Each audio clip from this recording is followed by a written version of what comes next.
अस्सलाम वालेकुम प्यारे व्यूअर, क्या हाल चाल है? ठीक हो? उम्मीद करती हूँ कि आप लोग सब ठीक होंगे। अल्लाह के फजलो करम से मैं भी ठीक हूँ।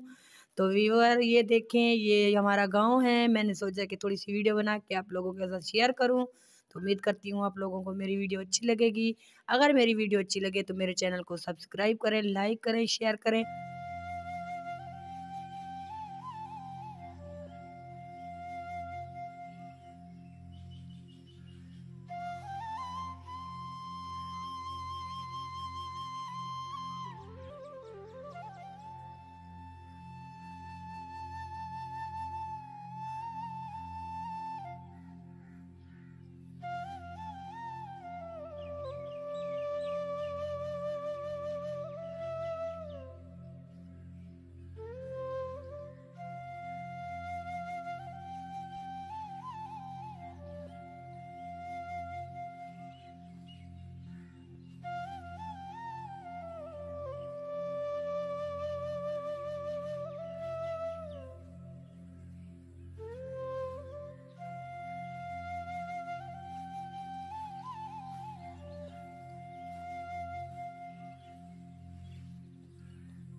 उम्मीद करती हूँ कि मेरी आज की वीडियो आप लोगों को अच्छी लगी होगी।